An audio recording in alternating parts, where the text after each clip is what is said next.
And welcome to In-Game Chat for Saturday, February the 9th, 2019, Season 13, Episode 6. I'm Scott. And I'm RJ. And that's it. Matt is out of town this weekend, and next weekend I believe Sarah's going to join us next weekend. But for this week, just a duo show for you, me and RJ here, to talk about video games of the week. Hey, you know, anything else you want to bring up, you can, because you can call us. You can talk to us. And we'd love to hear from you, too. 334-272-9228 is the number. 334-272-9228. If you want some more information, just go to ingamechat.net. You can find all the links to get in touch with us. We've got a Twitter and a Facebook page. You can join in over there. We do tweet things every now and again. Mainly it's just updates when we posted the show, but you know, sometimes we'll get games in, sometimes we'll get books about games in, and we'll post about those, but follow us on Twitter, follow us on Facebook, and you can also find us, you can also email us, everyone at ingamechat.net, and we are streaming right now on Twitch. Head over to twitch.tv. You know that Twitch hosted the entire, well, they didn't host it, but there were plenty of ways to watch the, that stuff in DC yesterday with the what is the Attorney General, or I guess the Whitaker guy. Yeah, that whole thing was on Twitch. You could watch it on Twitch. I didn't get a chance to see that on Twitch, but I heard the chat room was fantastic. I bet it was. I bet it was. As you know how chat rooms can be during live streams like that. I will say, when they did the whole thing of like Bob Ross. Yeah. When they aired the Bob Ross stuff, just back to back to back. Still one of the most memorable Twitch moments out there. Bob Ross was on the there. Twitch chat was fantastic because they were chatting as though it was a video game, you know. And every time he wanted to add a tree, of course, he draws this line right in the middle of all this gorgeous stuff he's done. Yeah. And they're like, "Oh God, yeah, that's his style. How's he going to come back from this? He's ruined. Oh my God!" And yeah, it was just fantastic. Yeah, that's his style, man. Happy little trees. It was just, it was wonderful. So what I hear is the Twitch chat for that thing yesterday was fantastic too. Somebody had to have captured that. Find us at twitch.tv. You can just search in the search bar in-game chat. You can go to our website and click on the link there. I mean, we put ourselves all over the place for you guys to find us, so hopefully we don't make it too difficult for you. You can join in the chat room live while we broadcast. In fact, we've got people in the chat room right now. And let me bring up the list so I can say hello to everyone. AC Wraith, Moltile, Stephen Van Dam, Tactus59, and Thar66 so far hanging out with us in the room. And Duke Frucom, too. My God, it's been a while since that man has been in here. It's been a minute. It really has. I think the last time he joined us, he was married. At least he was engaged, I think. But I think, yeah, I think he got married the last time he was in with us. And yeah, you know, now he's living the married life, still playing the games. I actually saw his profile. Was it last Friday or this Friday? I saw his profile I was working on my music stuff, and his profile on Steam was up, and it had this gold outline, and I was like, oh, well, he must have, because this guy loves his Steam points. He loves his, whenever they're doing the sales and stuff, and you earn points and your ranks and levels and all this stuff. Yeah, he loves that and goes through it. And so I thought he hit a milestone that had put him in some, like, huge bracket, and I thought, well, like, what is that? I want to know what that is. It wasn't. It was just for the Chinese lunar sale, Chinese New Year. Yeah. You opened up a bag. You got a certain amount of points. You can spend those points on things. You also get points if you buy games and stuff. But they gave me enough points, and I guess maybe him as well, that you could turn your profile gold for the duration of the sale, or until the next lunar cycle, which would be in March sometime, if you have enough of the gold saved up. So. I was like, oh, that's neat, so did it myself. He may have been playing, I don't know what he was playing last time I saw him playing.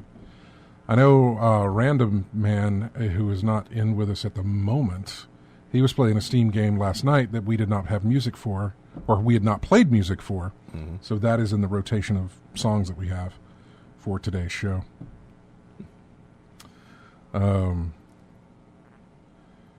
This is why I purple heart and why I'm angry Division 2. This is why he was... Dave Ferguson said, this is why I love Steam so much and why I'm angry Division 2 is going to Epic. Yeah. Wait, Division 2 is going... I thought Division 2 was just Uplay. I think the point is just not on Steam, isn't it? Yeah, Division... yeah, well, it's not on... Yeah, I don't think so. Yeah, not on Steam. I think that's the point, yeah. I always thought that they were... Yeah, just Epic and Uplay. I see what you're saying. Yeah, you can buy either. Okay. You'll get this later when I ask it, but I'll come back to it. Is it cheaper on either one, or is it the same price? Because if it's cheaper on Epic, I might go there. I've been looking around for a code to play the beta this weekend. Yeah. To get in there with it, but I don't want to pre-order the game, but I've been trying to find a code to get into the beta. By the way, if anybody listening, if you have a PC code, I would like to play Division 2. If you're listening this after we aired live, don't worry about it. But if anybody has some invites, I would like to play. Let's do this thing real quick that I have to do to sync up my audio. There. And then I don't have to worry about that again. I feel like I'm losing my voice. Something's wrong. Yeah, but then one thing is another. Last week it was a sty. This week it's the... Check out how well that boy healed up, man. Yeah, healed up fine. Oh, man. And then now your voice is going. Yeah, that thing decided Sunday night that it couldn't hold back. And was just like, I'm ready to go. So I was just like, messing around with it. You know, every little bit, pulling a little bit something, and then pushed a little bit, and it was like, brr. Oh, God. Describing... it ruptured. Yes. Well, okay. It's a sty. It's full of blood, basically, and other things. But, yeah, it finally decided to let go. And just, yeah. So, and this is what it looks like now. It's fantastic. Much better than what it was. Feels better, looks better, and now I got to figure out what's going on with my voice or my throat or whatever. I don't know. There's something going on there. I can't seem to clear it. It feels like I need to clear my throat, and I clear it, and then it just feels like it feels like I didn't get it. And so I don't know what's going on there. I like how we start the show with ailments. This is how this show is going to go. We keep doing this, we're going to get older. So every show is going to start off with, I didn't play much because my hip was bothering me this week. Couldn't sit down for too long. Had to, we're getting old. We're getting old. We are old. We're getting old. So, RJ, what did you play? on the old Nintendo. On the old box, little video box. Well, we'll just call them all Nintendos. Oh, they're all Nintendos or now? Xboxes. All the sodas are called Coke now, right? Yeah, all everything's called Coke, and all the video game machines are called the Nintendos. At least it was when I was growing up. I think there was a shift into the Xboxes at some point. You playing that on your Xbox? Nobody could get around to calling it the PlayStation. That's too long for people. The Xbox or the Nintendo, and PlayStation just did not hit the vernacular the way Xbox, I guess, did. So when do we start saying PS? Nobody says PS. Nobody. Well, no. I understand you do. I'm talking about not you. Okay. I'm not talking about, other the people who don't know, who, when the grandkids come up, or, I had a grandmother at the time, and it didn't matter if I was playing on a Super Nintendo, it was always a Nintendo. If I was playing on a Sega, it was a Nintendo. Sega was not a thing for them. Sega was Pepsi, but they called it a Coke. That's all. Yeah, I get it. That's all. Yeah. But, well, in terms of what I was playing, it's been what were you playing, by the way? I'm sorry. Go ahead. Most all week I've been playing Resident Evil 2. I'm still trying to unlock some stuff in there. I finally unlocked the Infinite Ammo Samurai Edge, and I unlocked the Infinite Combat Knife. So I was able to get those two unlocked. Now I'm trying to debate between whether or not to try Fourth Survivor or go for the infinite minigun and the infinite rocket launcher. And one is going to be definitely harder than the other. If you ever heard the requirements of getting those infinite weapons, it's hardcore mode. You can't save more than 3 times. You can't use any of the bonus weapons, and you got to beat the game in under 2 hours. And when I went through standard mode and got S, I got it took me 2:48 to get that. So it's going to be a challenge doing it on hardcore mode to unlock those weapons.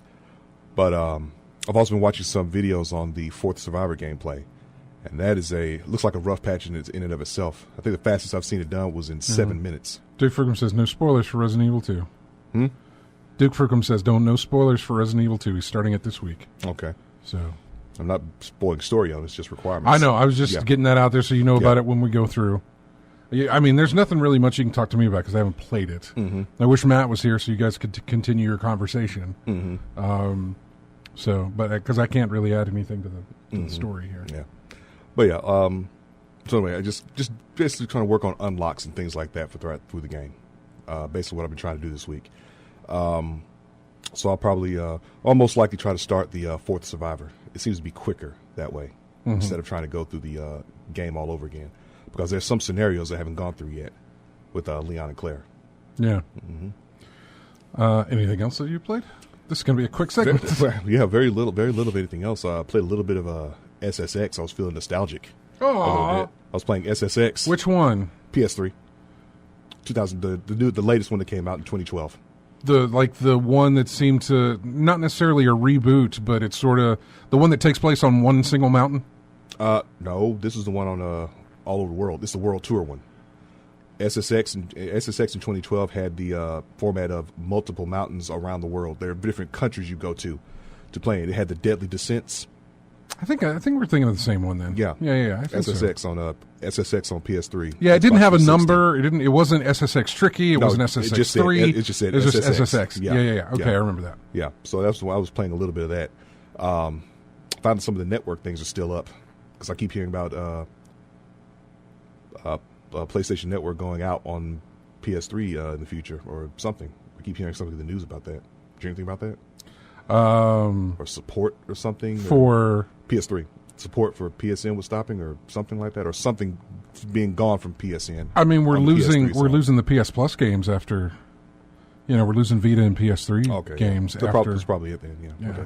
Well, anyway, still saw some network things up and available for the game, so I was trying to get some credits that way to pick up some new stuff. By the way, if you call in, we don't have Matt here to answer the phone, so if we're in a conversation, I may not see it, so I'm just going to put you on hold. Hang tight. We'll get to you. Continue. Okay, yeah. But, I was trying to get some new stuff for new gear because some characters I haven't leveled up all the way as much as I'd like to. I think the only character I had leveled up in SSX was Zoe. But some of my other favorite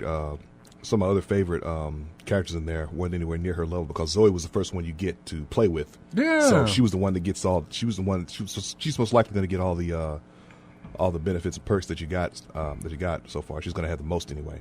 So I got to work on building everybody else up if I want to get those good runs down. So that's pretty much all I played this week. Yeah, I haven't gone back to SSX in a while. I haven't gone back to any old games in a while. What I played this weekend, so Sunday, like we did the show Saturday, and then Sunday, I get online to play. I'm still working on Destiny, and I'm still. Oh wow, we have a lot of people in the room now. I'm gonna have to do another little roll call here. We have AC Wraith, A New Hope 93 Me, Apricot Droop Fruit, which is a fun name, Arioka, Commander Root, Duke Fruckham 2, of course, Kaolin, Lethal Migraine, Moltile, Retrode, Slow Cool, Stephen Van Dam, Swerzo, Tactus 59, The Delinquents, Thar 66, VNK, and Virgo Pros in the chat room. So hi everybody. Let me put the number out there for old Fruckham to call in. See what? Let me get the call. Let me get the phone call first. Who cares what I played, right? Hey, you're on in-game chat. Who's this? This is Chris. Hey, Chris. How you doing, man? What's going on? Yeah, I'm about to start playing Just Cause 4 on the old Nintendo. Oh, yeah. Yeah. All consoles are called Nintendo from now on. Now, is that the Nintendo 1 or the Nintendo 4? Is that the one with... Is that the one with the Mario? Yeah. Yeah? Okay. It's when we have to blow the apparatus for you and insert it, right? Now that's the green box, right? That's the green one. Just Cause 4. I'm waiting for that to fall onto a sale for PC before I pick it up, by the way. I'm still waiting. I'm waiting on a couple of things. I'm waiting for Just Cause 4 to drop in price. I'm waiting on my free copy of Odyssey to arrive for doing that stream thing for Google for Assassin's Creed. So I'm waiting on that to show up. Just hope they come through on that for you. Yeah. I'm waiting on Destiny. Yeah, Destiny's got their little Valentine's thing coming up this week, and I'll do whatever with that. But I'm really waiting on new content from Destiny. And those are some of the things that I'm waiting on. If I can think of some others, I'll let you know. But yeah, so you're now. Were you just making the joke, or are you currently involved? Yeah, I was making a joke about when y'all were calling everything Nintendo. Well, I didn't know if you were doing. You've got Just Cause 4, though, don't you? Yeah, I was about to start playing it, but yeah, it was a joke. Yeah, I look forward to it. I would love to have, like, I'm saying this, and I feel bad saying it because I thought about it in the car on the way up here, thinking, boy, or wherever I was, and I thought, boy, I really wish I could get that game from Ubisoft, the Project Stream thing. I'd love to be putting some time into Odyssey right now. I'd love to be playing that. I got nothing going on because Destiny's not doing anything, and I'm good there, and so I don't have anything to play. And I realized I should just, if I could hear myself outside of myself be yelling at me. So, what are you, stupid? You haven't finished God of War. Go back to that. You're still working on Spider-Man. Go back to that. Stop getting new games and play the ones you got. I kind of wanted to yell at myself for that. Because I do have... I need to say the same thing to myself as well. I'll do that. And we all do, right? We all do. But we all do, but the prices are just too good to pass up at the time. My point was that here I was saying, boy, I wish I could get this game so I'd have something to play. When, no. Mm-hmm. You do have things, and I have legit things that I want to get to playing. Yeah. I want to finish God of War. I want to continue with Spider-Man. I should start Detroit Become Human. Yeah. Same here. So, that was my whole. Yeah, I mean, think about it. You know how many games I had on my backlist when I was told that Horizon Zero Dawn, the full edition, was only $20 on PS4. Mm-hmm. And I picked that up immediately. Yeah, exactly. So, exactly. The backlist is going to grow, especially if the prices are right. Yep. Well, Chris, what else going on with you? I also wanted to mention here lately I've been watching this guy on YouTube that lives in Australia. At the moment, his collection is being contested by Guinness, but of course, since that's not official yet, but as of right now, even though that's come up, he has the world's largest video game collection in the entire world. And the name of his channel, and he's also on Facebook too, but his real name is Joel, but his the account name, what to search for is Last Gamer. And he has videos, he has a 9-year-old son that just plays everything known to man. Everything, computers. He even has his own arcade, like with 21 pinball machines lined up in a row. Nice. Does it say how far back his collection goes? You say he has computers. Yeah, it goes back from the very beginning, like the original Atari. He still has his original Atari that his mother bought him years ago. And she kept the original box and everything. He still got his original system from way back in the day when it first came out. Jeez. And got her original TV that he used to play it on, too, and it all still works. Man, so he was collecting before we were thinking about collecting these things. We just wanted to open it up and play it back then, but he was keen enough to collect as soon as he got it. Because I still remember my first Atari, the 2600. That was the first gaming console I had. And I think one of the most favorite I had when there was... Yar's Revenge. That was one of my favorites on there back in the day. I still Yars, man. Mm-hmm. Well, Chris, we appreciate you calling, man.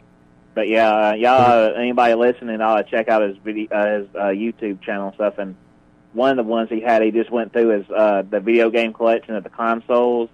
And a lot of these different ones, he has the complete collections of the American and Japanese system. Every single game that ever came out, he's got them all on like PlayStation, PlayStation 2, the Super Famicom, you name it. And most of those, he's got every single one of them boxed, which is freaking amazing to me. But he had a little tour where he just basically went from system to system very quickly, and it was like an hour and 20 minutes long. But yeah, it's well worth a while if you have some time. You want something cool to look into and like say, wow, yeah, that's a good one to look at. Well, thank you so much for calling in. We got another call to go to, and we're coming up on a break here. So, thank you. All right, well, y'all have a good one then. Yeah, it's good hearing from you, man. Take care now. Bye bye. All right, bye. And you're on in-game chat. Who's this? Hey, it's Duke Frucom. Hey, Duke. There he is. Been a long time. It has been a long time, and can it be a little bit longer? Because we're coming up on a break here. No problem. Can I put you on hold? Yeah, no problem. And you can hang tight for a bit? Okay. Let me see if I do this without hanging up on him. There he goes. He's on hold. Okay. We'll do that. We're going to take a break. When we come back, I'll tell you briefly what I played, and then we'll talk to Duke. I know he wants to talk about Resident Evil, but he might also be interested in talking with me about some of the other things that I played, specifically Apex Legends, and we'll go into that a little bit. I don't really have much to say on it, but we'll go into that a little bit. Going into the music this week, I basically was... I tried to see what was new. You know, I go to Steam's page and I look at new releases. Here's what came out. And then when I run out of stuff there, I go to my friends page and I look and see what people are playing. And when I run out of stuff there, I go to the activity page of my friends list to see what achievement somebody earned from a game, what games they bought or added to a wish list or anything like that. And that's how I pull stuff from this. So somebody today or yesterday was either playing this game or recently bought it, and I'm not sure who it was or anything like that. But it was Rayman Legends. Here is a track called Orchestral Chaos. We'll be back with more of In-Game Chat right after this.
And welcome back to In-Game Chat. And I did not time it this way, but that's just how it happened.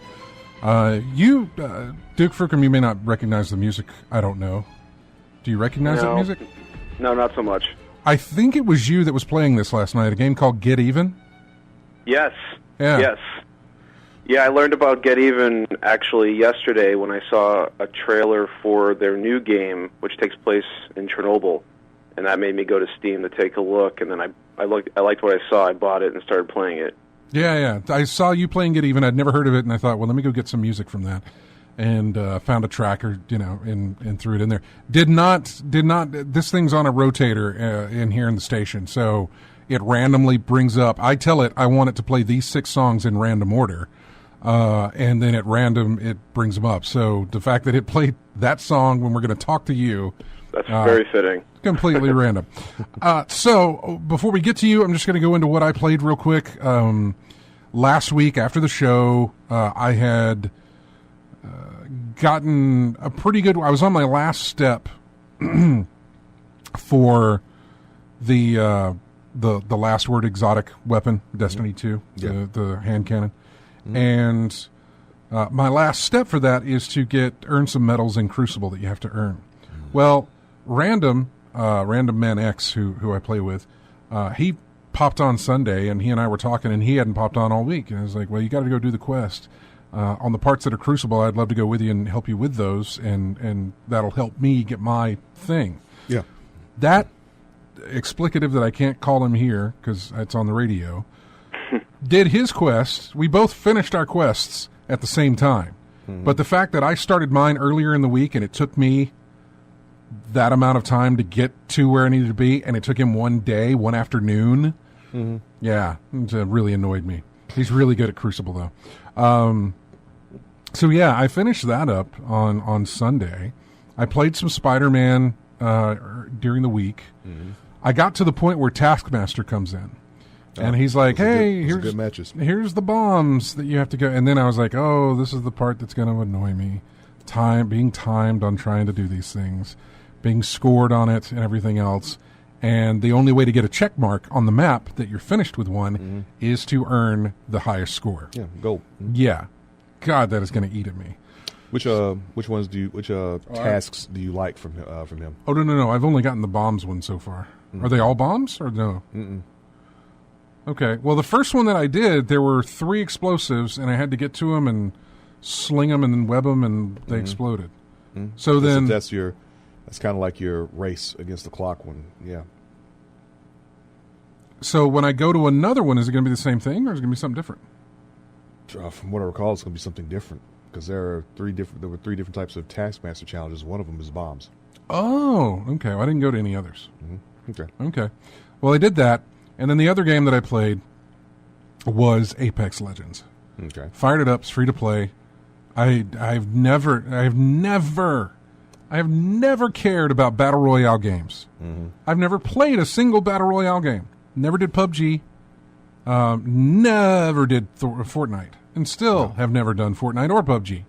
So what made you pick this one up then? I saw the reveal of it on Monday, and I thought, that kind of looks fun.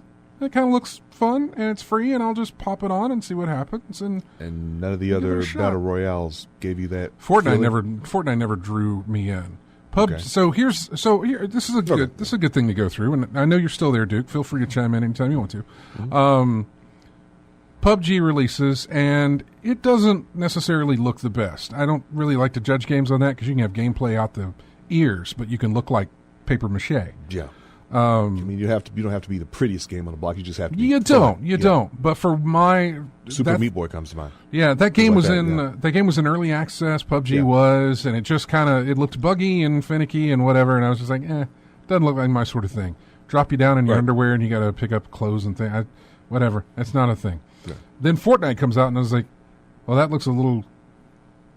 I don't like that either. You build stuff and then you get shot all the time. And it looks a little cartoony. I can't it's too much. Then they release Apex Legends. Well, it kind of falls into my sweet spot of, this looks nice. This looks really good. It doesn't have the cartoony look to it that Fortnite gives, and it doesn't have the underdeveloped look that PUBG had, at least when I was paying attention to it. My first game that I thought about when I looked at this was Borderlands. Apex Legends? Yeah. Yeah, well, the characters do have that cel-shaded thing. Yeah, cel-shaded. I thought about Borderlands. Yeah. Are you a Respawn guy? Did you like Titanfall? Did you like those games? Is that why you may have downloaded it and Well, I was no. I love Titanfall, and I knew that there was not going to be any Titans, obviously, to mess with. I was hoping, but I think also I was hoping for that parkour system that they have in there, but that was taken out as well. I love wall running in Titanfall. That's the best feature of Titanfall. Wall running, grapple hooking, that's fantastic. But they took that out as well. Yeah. I still fired it up. I still played it. And oddly enough, I would still go back into it and play it. I'm at level 7 now and still 0 kills. I haven't killed a single person in this thing. And I'm at level 7. I don't know how many games I've played and still haven't killed a single person in the game. I have died countless times. I have died very, very quickly. I have taken a while before I've died and still get points or whatever. I don't know what keeps pulling me back in there. I don't think it's going to last if it keeps going this way, because this is not fun. Yeah, the Battle Royale craze is very interesting overall. And then all these developers are now trying to capitalize by adding it into their games. I played the Counter-Strike version for a little bit just to see, if it translated with the Counter-Strike engine. But and they add the thing with the drones where that's how you get your weapons. You run around and then you can purchase things through the Counter-Strike method. You always buy your weapons, and then it comes via drone, and then you got to find your drone, and then you might run into guys on the way. It's okay, the Battle Royale just isn't for me, just overall. But I've played most of those games that you mentioned, and except for I haven't downloaded Apex yet. But I try to avoid them at all costs. Well, I'm not saying it's bad. I don't have any desire to put money into it. It's like a lot of things that I get. Anytime I go into anything that's free to play, free from the outset, whether it be a mobile game or something on one of the consoles or a PC, I lack a lot of desire to put any more money into it. I got it for free, and I'm not going to pay them especially for cosmetics. Cosmetics don't do a thing for me. So, which again is sort of like, well, then what's your drive at this? Because the only thing you get out of playing are cosmetics. The other thing, and this is me kind of catching up to everybody else, because everybody else knows how Battle Royale games work. I never did. I knew it was put you in with a bunch of other players, last person to survive wins. Sometimes the map gets small. Well, all of them, I think the map gets smaller to force that win. So that's what Battle Royale games feel like to me. It feels like the Crucible of Destiny. Well, it's multiplayer. Something tedious that I don't really want to get into. It's much worse than the Crucible of Destiny. If you don't like dying, and this is it. When you die, you're done. That's game over for you. You go back to the lobby and fire it up again. And the other thing that gets to me is, and again, what I'm saying is stuff for everybody else is like, well, that's how this game works. For me, I was like, oh, this is how this mode works. I'm looking for loadouts and everything. No, you don't get that. You just get dropped in, you find weapons, you kill, you go. That's it. You don't get to... Because you found a purple weapon in the field doesn't mean you've unlocked it in your loadout for your character later. Nothing like that. None of that. So it's a crapshoot? It's all just throw your character in there, find your weapons, get your kills, die or win, do it again. If you win, that's great. You get more or better loot of sometimes, but the loot is all cosmetic. So, I mean, what I'm going after here is more of a prestige type of thing. Hey, look how good I am. Look how many kills I got. Not, hey, I'm holding this weapon that you can only get when you do this specific task. There's nothing, it's not like that at all. And again, I understand that a lot of people listening to this will say, moron, that's how it works. I never stuck my toe into Battle Royale gaming at all. This is the first time. And I'm kind of glad that I never did, or maybe I'm not. Maybe I should have, so that I'd know exactly what to expect every time. I'm still thinking, though, tomorrow when I got my free time, I'm going to fire up Apex Legends again, and die over and over again. Their ping system's pretty awesome. The pings, that's one of the things that they've praised about this, is that you can play this game without having to wear a headset, which is odd because in any kind of multiplayer team-based thing, communication is key. Very. But they've set this thing up so that if you highlight whatever you highlight, it's smart enough to know what you're highlighting it for. If I see a gun that I don't need, but it's pretty good, I can ping that gun, and the thing is going to let people know what I just did. Like, hey, teammates, there's a gun over here. Here's what it is. Here's the level. If I see somebody off in the distance, I can ping them, and the thing says, hey, enemy spotted, and it shows up on their map exactly where to go. If I want to go someplace, I can ping it and say, hey, I think we should go here. There's a lot of that, and it's just a smart sort of system to do that with. Instead of like, hey, hit the letter V if it's a bad guy, C if it's, a piece of equipment, or, B if it's a place you want to go to or something like that. Yeah. It's just one button, boom, boom, boom, and it does all of that. I'm seeing some of the comments in the chat room. Oh, I haven't looked at the comments. I'm so sorry. Well, it's about how polished the game is and how streamlined it is. So probably they're talking about the things that you were talking about, how it's easy to let your teammates know what's going on without having the use of a headset. Yeah, and Respawn's good. I mean, they always have polished games. I like that they took the time to actually polish it and then release it, not really kind of hype it up as, we're adding this mode to Titanfall, and it's going to be something, secondary on the side. But they actually took the time to do it right. As a lot of these other people are just kind of adding it into their games. All these other developers, like the Counter-Strike version. Delinquent mentions the jump mechanic again. This is my first time, so I feel like this is how it's done in everything, but it's not. The jump mechanic, you're in squads based of 3, and there's a ton of them, but it's 3-man squads. Mm-hmm. And so you're always on a team, you're always trying to help out, and it's best to stay in a group, always. And that don't care if it's Battle Royale or just regular multiplayer. It's good to stay in a group.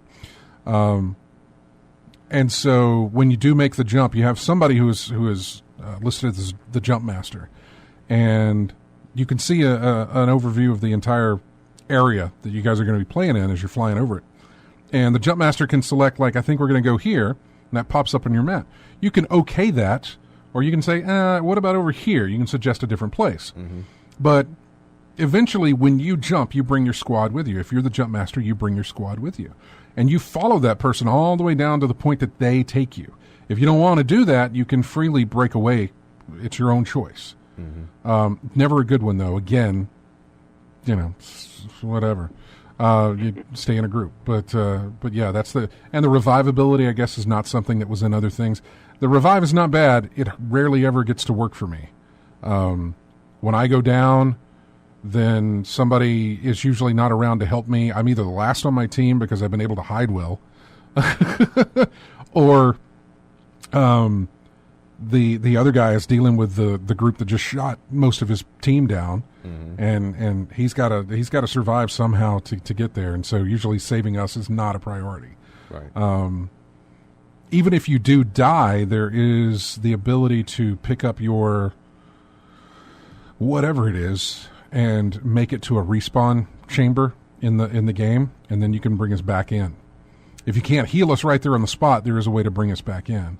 Mm-hmm. It rarely ever works because of just the amount of hunting that is going on. So those are aspects that I guess are new to the Battle Royale play type, I suppose. Mm-hmm. So anyway, that's what I've been playing, and yeah, my mind's not made up on that. Apex is not going to be something I'm going to be putting a lot of time in when there's other stuff to play.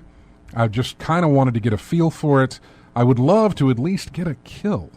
I would like to shoot somebody. Sniping maybe? From a distance? Maybe. You got to find a sniper rifle. Yeah, I'm about to say you got to find a sniper rifle because it's the luck of the draw what you get when you start off with. Exactly. Yeah. You've got to find a sniper. You've got to find things. Shotguns are nice. I love those. But that's for close combat, which it almost always ends up being close combat. Mm-hmm. Okay. Never have I gotten to a distant firefight with someone. It has always been running into somebody in a close quarters type situation, because the map doesn't show you where people are. Mm-hmm. It shows you where your teammate is, but it doesn't show you where the enemy is. Mm-hmm. I wish I could talk to you guys about a game that I play tested. It's under NDA. I can't really say anything about it other than it was the exact frustrating thing that you're saying, where you basically have to hunt. You have to get to where the guns are or the weapons are so quick, or you're just toast every single time. And it's the most frustrating thing ever when you have nothing to defend yourself, or you don't have anything that everybody else has. Well, I hope you've let them know that. Yeah, I did. I certainly did. But there's. I was about to ask if it's a fair situation, like everyone has the same chance to get the weapons, just who gets there first. It might be. It's the same type of dropping in from a top, but you just don't know where the items aren't showing up on the map. So you could get to an area and there'd be nothing there. So it's dumb luck. So it's just by chance that you even find anything. Yeah. So it's dumb luck when you land. Hopefully there's something next to you when you get there, or something, right? Yeah. I mean, yeah. I can see the frustration in a situation like that. It feels like everybody's getting something quicker than you are. And we're talking about 10 hours of gameplay doing the same thing over and over again. And just by chance, you finally get something, you go up to kill somebody, and then somebody behind you kills you. Yeah. It's like you never, ever have, a minute to breathe. And that, I don't know, that just doesn't sound fun to me yet. See, I say this, and Apex Legends has consistently this week been the top game on Twitch.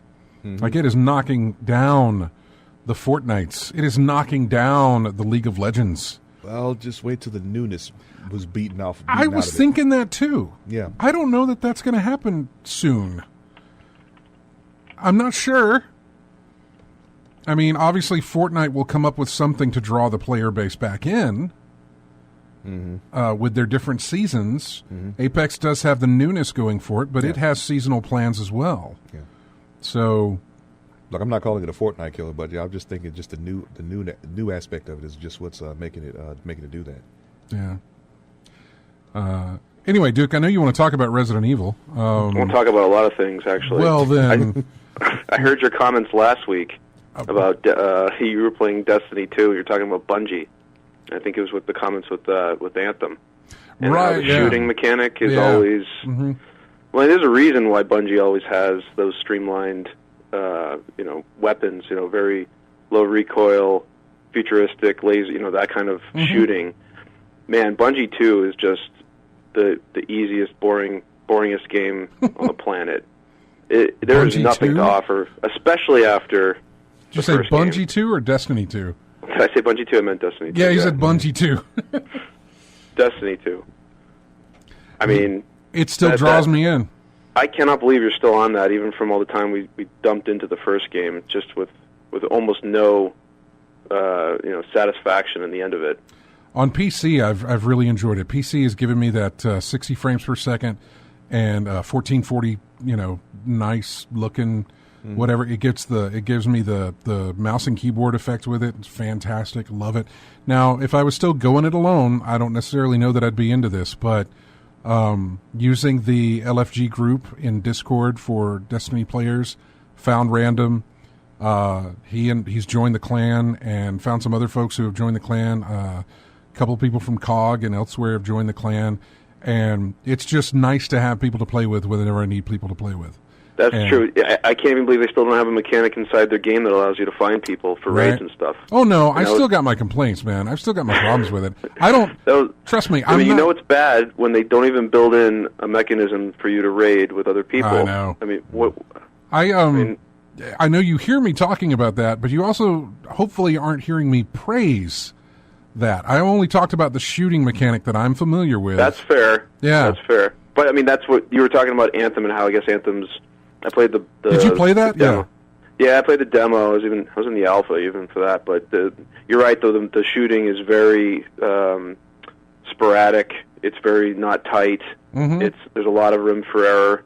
Whereas it's the exact. I think anyone can actually just go to Battle.net and download Destiny and start playing. I think that's what I did. I never purchased the game, but you can see the differences just. From the first 5 minutes, when there's a swarm of enemies coming at you, it's just you're knocking them off left and right, and there's nothing touching you. Mm-hmm. Yeah, and in Anthem it was pray and spray basically for me, which was just pull the trigger, and then it's like I got him down almost dead. Let me reload, got him, and then do the same thing on the next enemy. Whereas, for whatever reason, obviously with Destiny and their mechanics, it's two different developers, so I really can't, stay on the fact too much because these are two different people developing games, two different companies developing games. They all have their differences. I could put anything else up against either Anthem or Destiny 2 and find, or Bungie, and still give you differences in their shooting mechanics because of, where they come from and what they do. So I can't hang on it too much, but there is a satisfying feel in Destiny 2 when you get that headshot or that kill or that pop. When you pull that aim, when you go down sights, you take your aim, boom, you hit what you're supposed to hit, and it goes down. Yeah, it's just there's no effort. It's just so easy. There's nothing. There's no. You don't get my sense of satisfaction in games like that are. the loot that you end up getting, either in the end game or whatever, you actually build up to over a period of time. And then once you're at that point, then you can start, really enjoying the kills. But when that starts off from the first 5 minutes you're playing and it never ends, it's really, unless you're in it for the Crucible or the multiplayer stuff, it's not that fun. It's not a fun game to play. Yeah, Crucible doesn't bother. Gambit bothers me. I don't like Gambit, but Crucible doesn't bother me too much, and unless they give you this, like they did in these steps for the new gun, where if you get a kill, your progression in getting this gun moves up a certain percentage. If you die, it moves back a certain percentage. That part I didn't like because that took a while for me to do. Is it like gun game or something? And I forget. It was some multiplayer shooter that was like that. Every time you die, you get penalized or something, and then if you get hit with a close melee attack, you get pushed all the way back to the beginning. Oh God! Yeah, people had like videos where they were specifically messing with people's rank by knifing everybody. I have no idea what game that was, but it is not. It was made to make rage videos. People losing their minds. I don't want to play that game at all. That doesn't sound like fun at all. No, so yeah, that was just, again, I have my problems with what it does, but I also, for whatever reason, can't say I won't ever go back to it. Yeah. I'll always go back to it. It's still there, as long as I got somebody to play with, and as long as they're putting out more content that is seemingly enjoyable, and it is for me. It still brings me to the table. Put it that way. Mm-hmm. So I'm enjoying it. I never push it off onto anybody else. If they want to, I'm like, hey, come play with us. But it's totally, not everybody's cup of tea here. Yeah, so it definitely is different when you have a group of people that play. I mean, co-op makes anything better. So far, saying that about Destiny, so far I haven't found anybody who feels the same way about Anthem, where it's like, hey, come play Anthem. I know it's not out yet, but the word that I've gotten back from people on that one is that, yeah, it's a huge question mark for me. I don't know. It's still a big question mark for a lot of people. Well, it's also a question because Division 2 is on the horizon as well. Crackdown 3 is this week. That's also true. Which I'm not saying is a thing that's I don't know what I'm saying about Crackdown 3. I haven't played it. I don't know what to expect.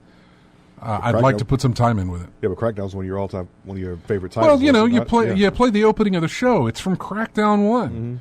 Mm-hmm. And we've been using that since 2007. Mm-hmm. And now here we are, the third game in what, 13 years. And we're about to get into the third game, which is hopefully going to be better than the second game. Mm-hmm. The second game wasn't all that great.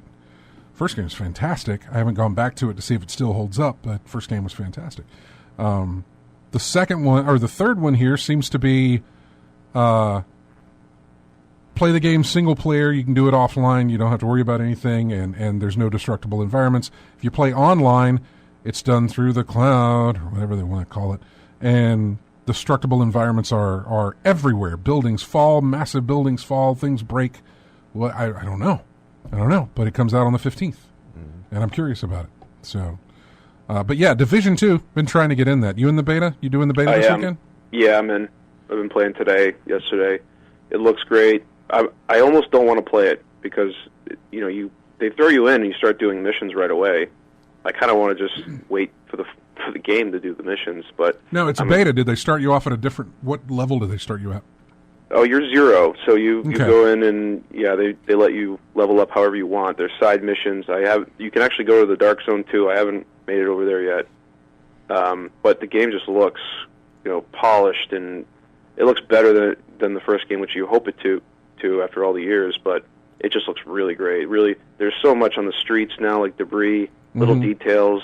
There's animals. There's deer roaming the streets. Are you playing on PC? Yeah, PC. Yeah. Okay. Yeah. And I'm still a big question mark on if I'm going to buy it on Epic or if I'm going to get it on Uplay, or if I'm just going to bypass it entirely and wait for it to come out in Steam next year, which I'm hoping it does. But I made the mistake of, and maybe they fixed that for the sequel. I don't know. I got into Division on PS4 through GameFly. God, that goes back. I bought it on, or was it GameFly, or was I doing my Best Buy thing where I take it in, buy it new, then take it back?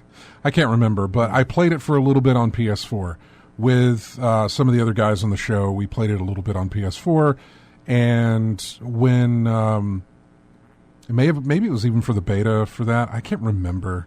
We got our feet wet for it, and we were like, it's not bad. Okay, whatever. Well, eventually, they all picked it up on PC, and they played it, and I just didn't jump over there. I don't know what I was doing. Probably Destiny, who knows. But I didn't know what I was doing. But I didn't jump over there with them. Eventually, I got it on a bargain at like $10 and got in there. They were way higher than me at the time. They could not play with me. I could not play with them because of the level difference. And at the time, I just made another character and leveled up with you. I don't think any of them wanted to do that. It would have benefited them because they would have gotten more, more things to trash and get for gear stuff. But you're lucky that you didn't play when Division first came out because it was not a good game. It was not the end game stuff was completely broken. They did, yeah. That was, I think, the time that the rest of the crew got in it on PC was after Division did this massive update or massive overhaul, and fixed a lot of issues with it. And I still just wasn't there with them. And when I did get into it, they couldn't play with them. I thought, that's fine. I'll catch up, no problem. Well, at that point, the player base at the low level was non-existent. I mean, there were very few people playing at that time. This had to have been over a year or more when I jumped in. Yeah. And the player base to get in there on the ground level was just not there. So you had very few people able to team up with you and help you get through some of those lower level missions when you're a squishy, and so it didn't pan out. And I'm hoping they've got something in there to fix that for Division 2. Otherwise, I might just start from the beginning. That's definitely a concern if they haven't learned their lesson. Because remember, when Division 1 came out, they brought players in. Ubisoft and Massive did. They brought players in and said, "Look, tell us your opinions on how we make this better." Mm-hmm. And they took the feedback back from the community, back from those players, and it took them 2 years to come up with the update that actually made the game worth playing all the way through. And that's actually when I started playing, was in 2018 when the accommodation update happened. And then it became, they had all of their DLC already out. They had a great Dark Zone. They fixed a lot of the Dark Zone issues because, again, when Division first launched, you could only get upgraded loot in the Dark Zone. And then the players that had been playing from the second it was released, who were the highest levels, would just murder you if you came into the Dark Zone. There was no possible way for you to kind of survive, and it was by chance if you ever got your loot.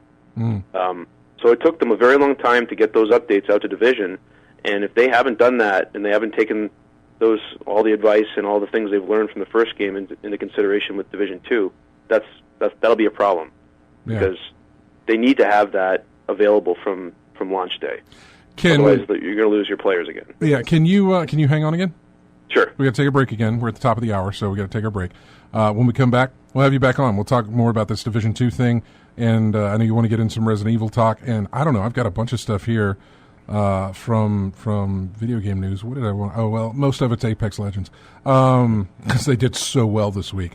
For the fact that a game dropped out of nowhere, ready for you to play and done, and had 10 million players. That probably or what? I don't know what it was. Just a massive amount. The out of nowhere aspect. That probably heightened the curiosity and said, "Oh, I wonder what this is." Well, I've got an article here that was written up where EA talks about why they did it that way and didn't do any kind of press for it or any kind of talk up about it with everything they were doing. Basically, they were playing it safe because they knew what they had been through previously with like Star Wars Battlefront and everything else, loot crates, things like that. Mm-hmm. They were kind of like, let's just drop it and see how it goes. Yeah. But anyway, we're going to put you on hold here. We're going to come right back in just a bit. Here is music from, well, it was a game that released this week. Came out of early access, I think. Astroneer is the name of it. It's the main menu music. We'll be back with more of In-Game Chat after this.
And welcome back to In-Game Chat. Yes, this is music from Apex Legends.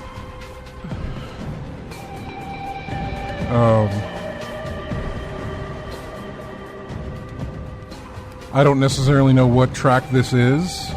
The game was too new to have a track list, so it's just like main menu music, probably is what that is. Sounds like intro main menu. Yeah. I think this also plays when you're making your jump onto the battlefield or whatever, so... But there it is. Yes, Apex Legends. Let me go to... we had another call come in, so Duke, hang on. I'm going to go to Jason here on line 1. Hey, Jason, you're on In-Game Chat. How you doing? Good. How are you guys doing? I think I'm coming down with something, but yeah. I feel like I'm losing my voice. There's something scratchy in the back of my throat. I've tried to clear it, and every time I do, it's not getting there. So I don't know. It's just getting old is what it is. Yeah, everybody is. We're all getting a little bit older. Do you know anywhere within like 100 miles of the city that has anywhere that anyone has an actual arcade like that I went to when I was a teenager? Oh man, arcades are going the way of now. Really? Dave and now I will say this: in Birmingham there is a Dave and Buster's. Oh, that could be considered an arcade. Right. Well, the closest thing. I just remember that was the thing to do when I was a teenager, go to the malls. I was calling to speak. Do you know if Terry Adams clearing the air on? Does that come on tonight? Yeah, he comes on. He's on Monday through Saturday. Okay. Now Monday through Friday he's on from 7:30 to 9, but on Saturdays he's on from 6 to 9. Okay. He talks about some very interesting things, and last week they were talking about the thing that's going to be coming in the future. This is from the Bible about 3 days of darkness.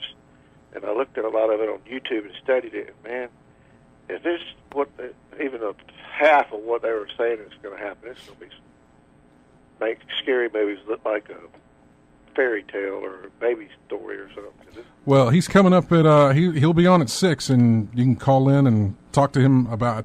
Obviously, I can't provide any kind of info on that one. I didn't realize y'all had y'all's show on. I'm a Nintendo fan, and I think their controller that came out with the Wii is the best ergonomically shaped controller that there is.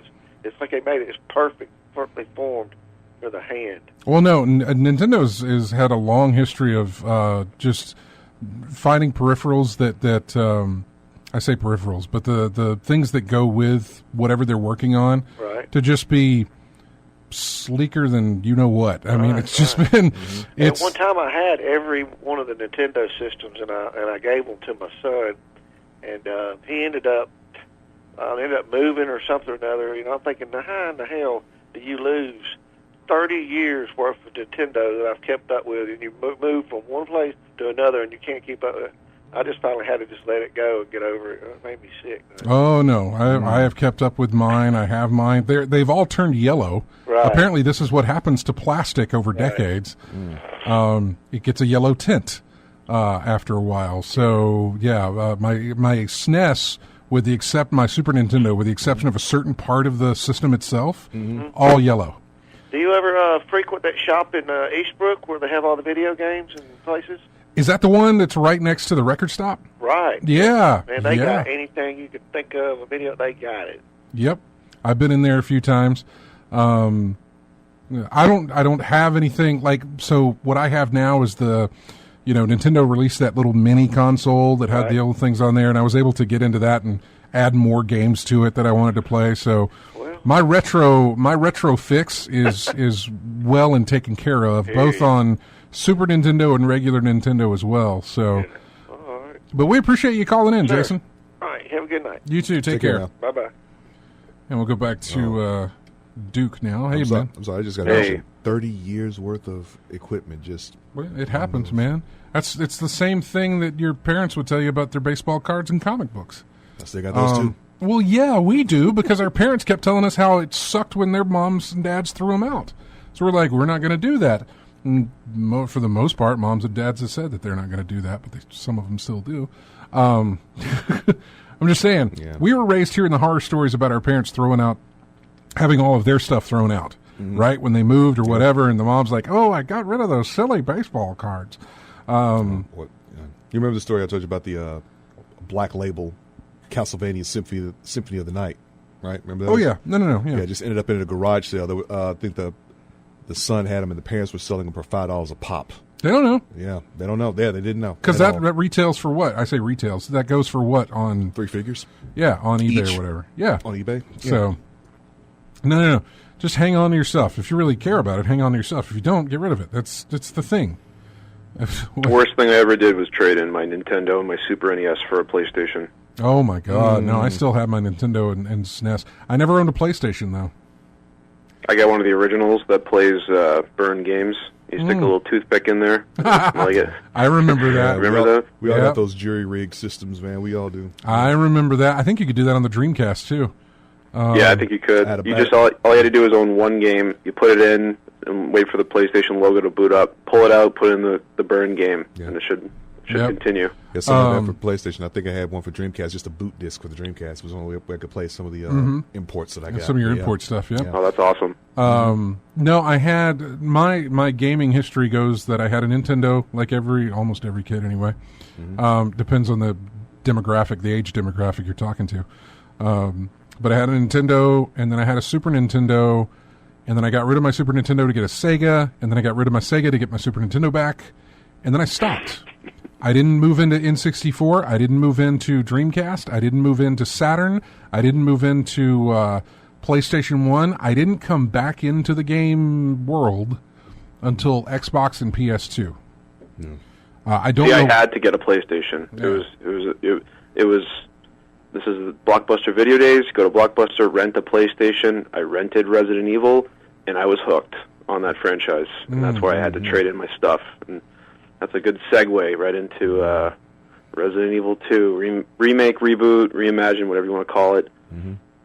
RJ, I was listening to your comments last week. Yeah, you guys have this conversation because I have no idea. No, I don't want to repeat everything you said because you pretty much covered everything that I was hoping this game would be. I played through the one-shot demo, which is really fun, and it's like the perfect mix of nostalgia and newly incorporated ideas. Because I like that they did every single puzzle over again, and this actually is really. I'm questioning what Capcom is doing here because I've been waiting for these types of puzzles for years. Yeah. And for years, they gave us trash like Resident Evil 5 and Resident Evil 6 and Deadshot and all these other releases. Where were all these puzzle ideas for those games? Because now you're back in Raccoon City, and all the puzzles seem organic to the city again. Whereas in those other games, even in Resident Evil 4, the puzzles are, take your giant 7 medallions and plug them into the huge statue in the middle of the swamp. And then, but that's what's impressing me. Well, what impressed me about the one shot, and I'm going to start playing through this week, and maybe I'll call in next week and give you guys a reaction. I remember going through the one shot and how fast time flew through that demo, man. Yeah, you only get 30 minutes to go through, and then it cuts you off and says, "Oh, buy our game." That's a good way to do it. That's a great little tease. Oh yeah, it was tease. Yeah, It's good. And they put you right at the police station where they know people will have all those fond memories of just walking in for the first time, and the camera pans up, and then you see all those matted paintings. Remember in the PlayStation 2, and then the clip clops of the feet walking around. What system are you playing on? I'm going to play on. You know what? This is going to be the first Resident Evil that I play on PC. Okay. Mm-hmm. Yeah. Okay. I've played historically every other game on PlayStation, except for 7, actually. Sorry, 7 I played on PC too, so I shouldn't say it's the first. 7 was first person though, so it only made sense. But this will be my first third person game on PC, and I really like that they give you over your shoulder aiming, and you can actually walk and aim, which is something that they've omitted from 4 or 5. And I think they did it in 6, but one of the most frustrating mechanics in the franchise has been being able to walk and aim like they do in Dead Space. So I'm happy that you can do that. Yeah, you still get the benefit from standing still, but you can at least aim, get a good idea where your bullet's going to go while moving, because you got to move, and you got to move in here, man. Well, that's one of the things they can do whenever you go back to a game and you go in and not. I would really rather call this a remake, just like Shadow of the Colossus was a remake. Mm-hmm. I think a remaster is we just take what we've got and we make it prettier. Mm-hmm. A remake is we take what we've got and we build it back from the ground up, because we remake the game. We're making it again, and it's exactly what they did with Shadow of the Colossus and exactly what they did with Resident Evil 2. When you get that opportunity to do something like that, and I think even games that have the chance to go back and do a remaster have the opportunity, just whether or not they want to put in the effort to do it, the time, the money, the effort to fix things that were broken from the previous. Mm-hmm. Now, there's a nostalgic factor to leave in some glitches that were famous or were those things that stuck in everybody's head. Something to pay homage to. Yeah, depending on what it is. But there's also a chance to fix, to make right what once went wrong. To fix that and improve upon it and say, you know what, this did not work out the first time we did it. Mm-hmm. Let's fix that. Mm-hmm. What's an example of that? I'm trying to think of any time where they. I can't. Well, I mean, if you look at Resident Evil 2, what you were talking about, I think there's some things, some additions that they put in here that weren't in the first one, and I don't exactly know what they were. But I remember you and Matt talking about them last week. I was talking last week about things that were taken out. I remember that. Some replaced enemies, things of that nature. I think some of them are obvious too. Even in developer talks, they made a point to come out and say, "Look, we know that this will be perceived as a remake, but we're not going to make the exact same scares that we did in the first game." Yeah. And I think one of the more famous ones, I think, is when you first walk in the police station. This is in the demo, and you're going down the left hallway, and then you see all that string of windows. You're like, "Oh, I remember what happened in Resident Evil 2. The licker walks by, and then I turn the corner of the hallway, and he's on the ceiling." Yeah. So that's one. I could definitely see that being okay. Let's take a look at all the aha moments in the first game. And let's make sure that we reimagine the way. It's like to throw you off, like same scares but different locations. That's another thing that they have. That's another thing to look at, especially because they didn't have this when you're doing it with Shadow. But this is a horror game. It's got jump scares. It's got other things. It's got the tension, obviously, and you need to continue to keep that. Lots of tension. But hey, these are players who are getting into this, or people who played it before as well. They know where the big moments are. Let's switch that up a little bit so that it doesn't happen this time, or that it happens somewhere else, so that we can make that a new experience for them as far as the scare factor and stuff like that. And I want to say, when I talk about Shadow of the Colossus, I want to say that they improved some of the aspects of the controls in that game that were really wonky back in the first one, I believe, but I can't remember. And nobody's piping up in the chat room to help me out with anything. So, but I want to say that there were points where they said, "Hey, this was a problem before. Let's fix it in this one." Save states. I don't know. There were ways that you could. I remember some games said, "Okay, you can save anywhere now. You don't have to find certain places to save. If you want to do that, you can do it on hard mode or authentic mode or whatever they wanted to call it," which basically reverted it back to the way it was. I think some of the Uncharted remasters were like that, where it's like, okay, you can save anywhere you want to now. We fixed this. We took out the motion controls that were in there. No longer a thing for some of the games. Where it just I don't remember that in the Uncharted. Well, Uncharted 1 had motion controls for throwing a grenade. Oh my God, they did. Yeah. And try to forget things like that. But. Yeah. And it was ridiculous. Bad idea. That's a terrible game mechanic. And so they went back and they said, let's not do that anymore. Nobody cares about motion controls anymore. I think the last time I had to deal with motion controls like that was Dark Sector. On yeah. How about Lair? Remember that? Oh my God! Yeah, we remember that one. Yeah. Oh man, you're going back launch title PS3. Well, they really wanted those motion controls to stick. They wanted to compete with the Wii. Every single game that came out for PlayStation 3 had motion controls. Heavenly Sword, is that what that was? Yep. Heavenly Sword, Lair, Uncharted had motion controls. I mean, everything came with motion controls because they wanted you to use it.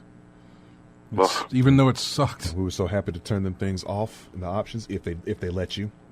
Yeah, that was the other thing, was to get you the option to do that. Yeah. Again, give the players the option. Don't force their hand. Just let them, if they want to do it, they can do it. Mm-hmm. And going back to Capcom, people forget, too, that this is actually might be their third, reimagine of a Resident Evil game. So remember when Resident Evil 1 came out, and during development of Resident Evil 2, I'm not exactly sure if they did it for fan service or not, but they came out with the director's cut, and they actually went back and they placed keys in different areas, they changed things around, different scares, and it was essentially like a brand new game. I mean, the rooms were the same, but you had to go about puzzles differently, and certain rooms were unlocked, and other doors were locked. So, and then of course you have the famous Resident Evil remaster for the GameCube. I think it's on Steam too now. Yeah. But those are two, and it took them a long time to get on a Resident Evil 2. And then I even saw an article recently saying that if this is successful, which I think it is at this point, that they'd consider doing a Resident Evil 3 remake. I keep thinking about the Yakuza series that Sega's doing. If Capcom was to do what they did with Resident Evil, remake the games and sort them out. So I can't see them not doing 3. I would love 3. 3 was no, go ahead. 3 was so weird. I was watching a video about the Resident Evil 2 thing, and I think it was from Digital Foundry. I think we're doing a thing on it, and I want to say that they pulled in during the actual remaking of the game. They pulled in some mechanics from Resident Evil 4 to use in here, and I can't remember what the mechanics were. If it was the over-the-shoulder sense or the aiming or something. I can't remember what it was. I can see the over-the-shoulder. But they took... See, I never played Resident Evil 2 original, so I have no idea what's different. Oh my God, you haven't? No, man, no. You really should. The original 2 had those tank controls where we were going through, and then they... was it over the shoulder? Was it from behind? What was the... Resident Evil 2? No, it was static cameras in the corners of...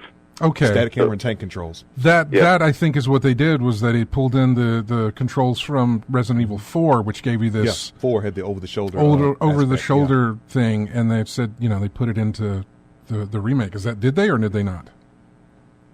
Well, they don't have static... Do they still have static cameras in Resident Evil? I think you're thinking of a mod, because I think someone modded it to do the static, and then someone modded it again to give to first-person view.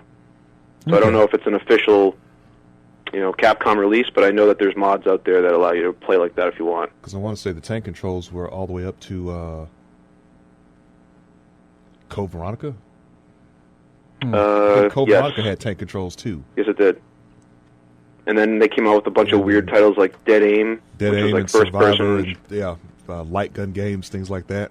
Yep. And then when official 4 came out, it was the first. I think that was the first over the shoulder. Which they stuck with ever since after that, right? Yeah.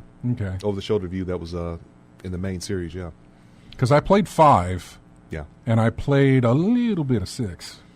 6 was so bad. That's why I played a little bit of bad. 6. Yeah. I played all the way through on 5. I played it co-op with James. We played it all the way through. Yeah, we still got that legendary story that y'all had with that. Well, we didn't. Yeah, and I know Man. we started off playing it, and then it felt like, well, we've come this far, we might as well finish it. And then we got to that boss battle, and I was like, what the hell is this? Like I said, with co-op, you can play any game. It could be a terrible game, and you can be playing with a buddy, and you can make the best out of it. Mm-hmm. The worst part of those latter 2 games, the 5 and 6, though, I mean, it's almost like Capcom lost their identity with the series because it became less about solve the puzzle to get to the next area, and it became more about, we'll show you the door that you need to unlock. Now, you go do, because you'd enter a room, and there'd be like a cutscene, and then the cutscene would like show you the room, it would be like a aerial view, and then it would show you the door that is clearly locked, with a red, the red LED on top of it, and then you got to find like the lever that opens it. They never would have done that in those original survival horror games. They would have made you go into every little crevice and try and find the keys to open it or the lever, whatever the puzzle is. But it seems like they were just on the nose with it. That took most of the fun away from the entire series. I think for a lot of AAA titles, for a lot of big AAA developers, that they follow the trend of whatever's going on. I mean, we talked about this. The big company, Nintendo issues motion controls. Well, let's put motion controls in our game. It's a big thing. Let's put it in ours. Microsoft develops the Kinect. PlayStation develops the Move. And then, what was it after that? There was another open world mechanics came out. The multiplayer for Modern Warfare released. And now you can't find a multiplayer type game like that doesn't have leveling in it and perks and things that unlock and all this other stuff that are in the games. It just followed a trend. Open world followed a trend. Let's make our game open world now. Assassin's Creed was a nice straight linear thing, and then they're like, let's put open world into it, and it's never gone back since. Well, I was thinking about for Resident Evil franchise, it got a lot more action oriented instead of survival. That's horror true. Action. Yeah. Well, Metal Gear never stayed the same either. Yeah, and the puzzles, the puzzles take you out of the action. And if you have a difficulty with a puzzle, it takes you out of the action for an extended period of time. But I think that's what they try to do with this. And when I got to the puzzles in the remake for 2, yeah, you're gonna have to do some. You're gonna have to use some logic and move some stuff around. It's not simple. It's not given to you. You're gonna have to work for these. Yeah, that's a good point, RJ. I forgot the action. They wanted to make those games action games. They wanted them less survival horror in the co-op element too. So that's probably why it became. But still, I mean, if you're playing with co-op, figure it out. You talk to your buddy, and you guys can figure it out. Tomb Raider had that problem too, I think. Action more or Tomb Raider, puzzles. Tomb Raider used to be more puzzles, and then it became more action. Yeah, it did, because I remember later on. I remember playing the original Tomb Raider. Yeah, there was a bunch of stuff you had to deal with. Now, if you look at it now compared to back then, Tomb Raider was more environmental puzzle solving, and then some gunfight here and there. Yeah, and then it became. The shift started happening where it's like 90% puzzles, 10% gunfight. That started going down. It started trading their spots a little bit more to where it became 50-50. And especially by the time you get to the reboot. The whole thing that happened when Square Enix took over.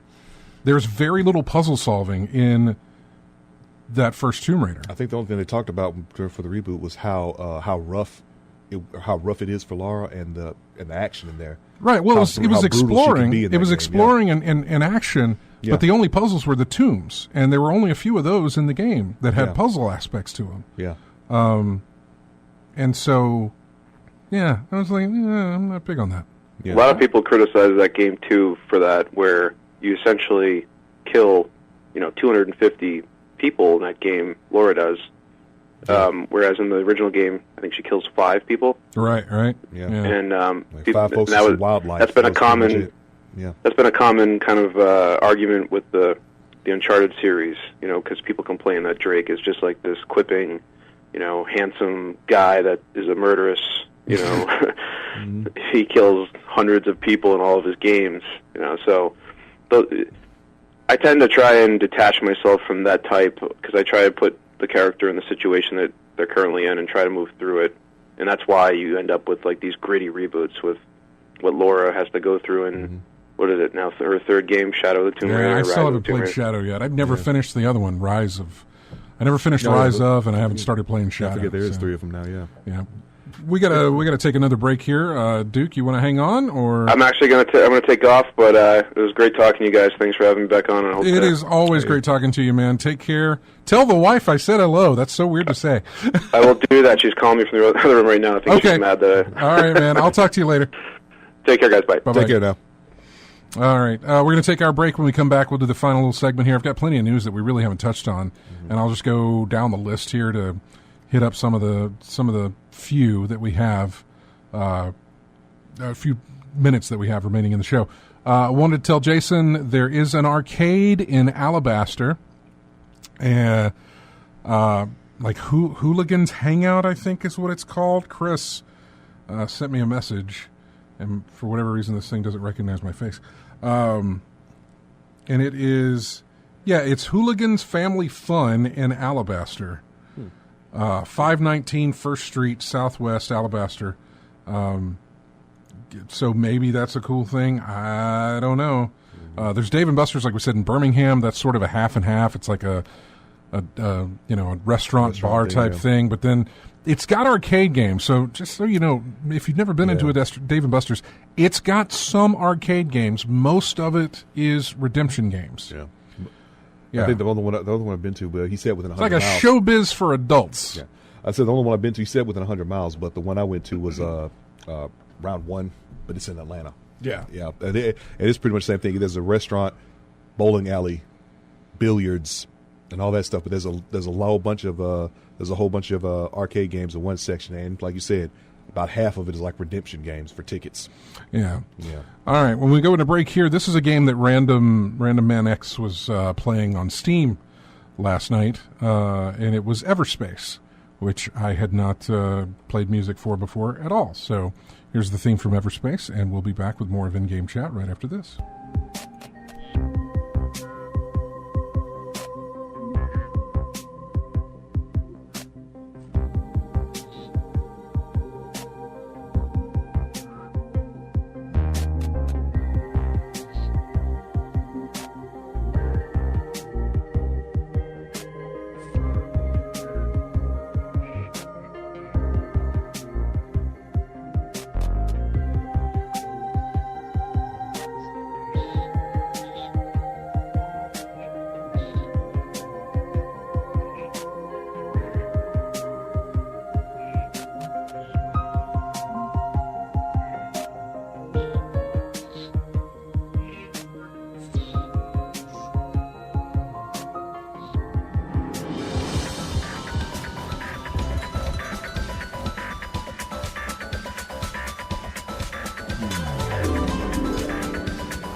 And welcome back to In-Game Chat.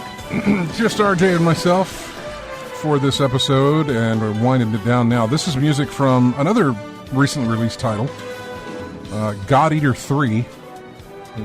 Destiny to Change is the name of this track. One of those that I didn't see anybody playing, but I did go to the front page of Steam on their store and see what was newly released. Yeah. This was one of them. So... what do we go? I was going through trying to look and see what, I could talk about for news, and that really just wasn't actually very much at all. We covered most of it with the Apex Legends and the Division 2. That was pretty much, it wasn't anything like big. Well, for two things from Activision. If you bought Guitar Hero Live between 2017 and January 1st of 2019, you're eligible for a full refund. Not exactly sure why. The servers shut down, and I think it's because the servers shut down and you lost all of your music. Anything you had bought at that time or whatever, I think it's all gone. And so they're offering everybody who bought it a refund during that time. Yeah. So that's kind of a bad thing for Activision Blizzard. Well, there's another bad thing. There it is. Yeah, let's see. Oh, yeah. Here's the story. If you bought it between December 1st, 2017 and January 1st, 2019, if you file a claim by May 1st, 2019, you'll be able to give it. They're not giving any reasons why that they're doing it, but it seems rather obvious that Activision's decision to obliterate a library that counted almost 500 songs at its peak and a resulting lawsuit dismissed less than 2 weeks ago seems to be the culprit here. And those are the eligibility whatever for getting a refund. So yeah, not good for them. And then not good for Activision Blizzard because apparently they are about to be hit with massive layoffs. This is off of Kotaku. Staff at the game publisher Activision Blizzard are preparing for big layoffs next week, waiting to see who will be one of potentially hundreds of employees who could lose their jobs on Tuesday. There's been no official news from the publisher yet. We first heard word of upcoming layoffs late last year. Last night, Bloomberg reported that the layoffs would take place on Tuesday and number in the hundreds. A spokesperson for Activision did not respond to requests for comment, nor did anyone from Blizzard as well. People who work or have worked at Blizzard told me that they expect Tuesday's layoffs to be primarily in non-game development departments, such as publishing, marketing, and sales. Some of those jobs and roles may then fall to Activision proper, further reducing Blizzard's autonomy.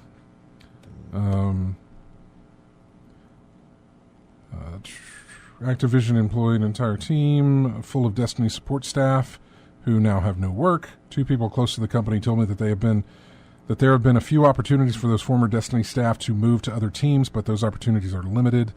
The layoffs will likely happen on Monday and Tuesday. For now, those who might be affected can do nothing but wait.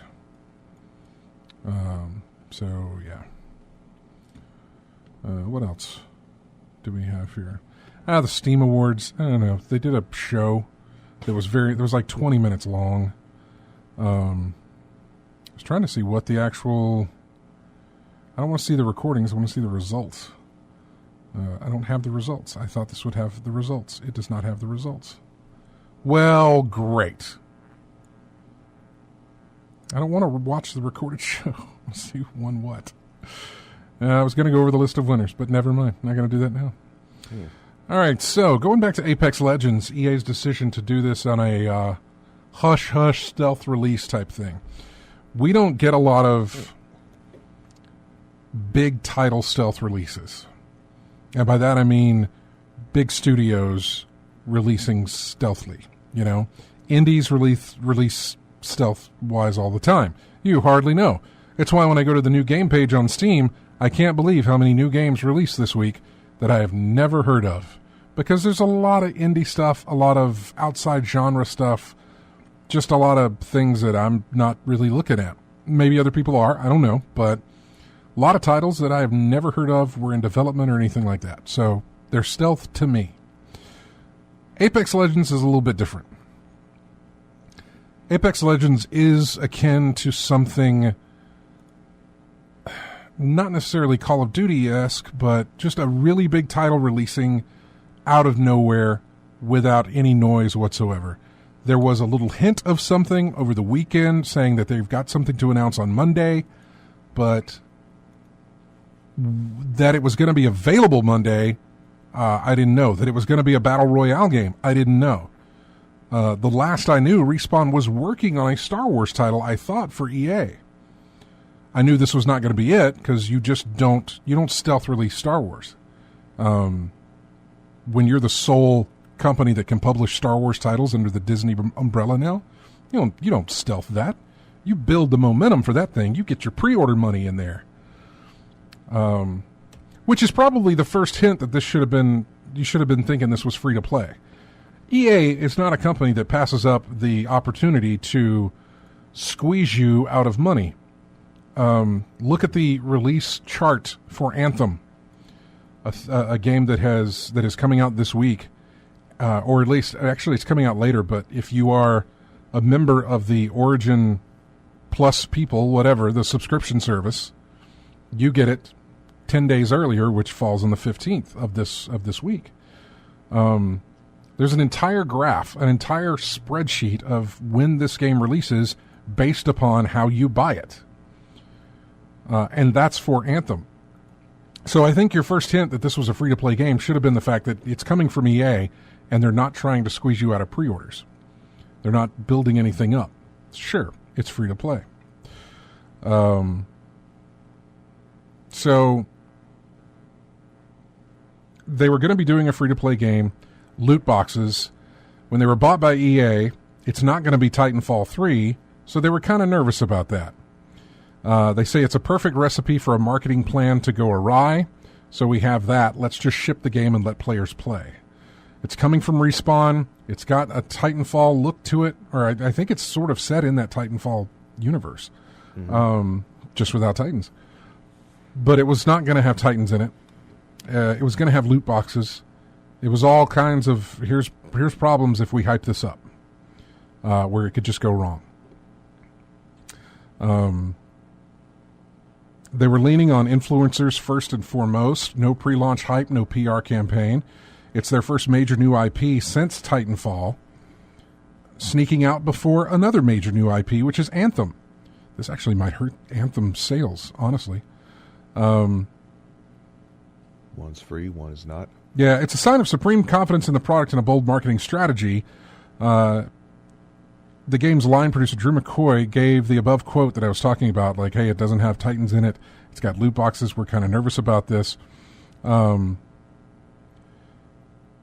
It wasn't a bold new experimental marketing initiative, but an inevitable reaction to a no-win PR situation. EA is acutely aware of the toxicity in its name and how it can evoke and what it can evoke in certain circles.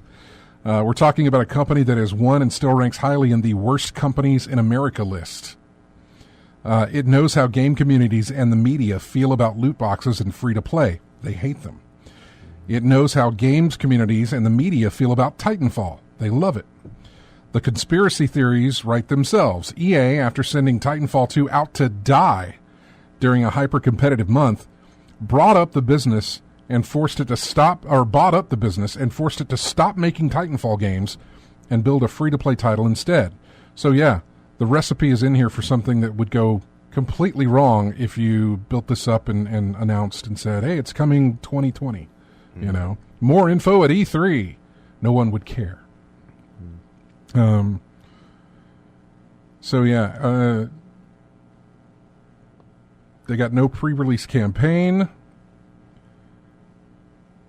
and yeah, it was interesting that they went that way. But I can see why they did that. I think it would have gone bad.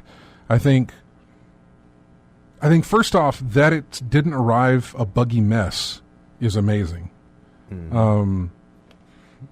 That it's something multiplayer like this, only multiplayer like this, free to play, was going to have a ton of people doing it, and they didn't run into any kind of bugs, server outages, any kind of problems that I know of. I didn't read about any sort of mess when this thing launched. That's a testament to Respawn being able to knock that out of the park. So having it released like that was interesting to see that there was no hype and no build-up. And I think that was the other thing, was that this is intriguing. This is Battle Royale. Well, let's see what they've done differently. James, whenever he was on the show, we used to talk about all of these games that tried to copy World of Warcraft. And the advice was, don't try and copy World of Warcraft. Just do different than what World of Warcraft. And don't be different as in like, well, we're just not going to do a World of type situation. We'll do something else. No. You can still do a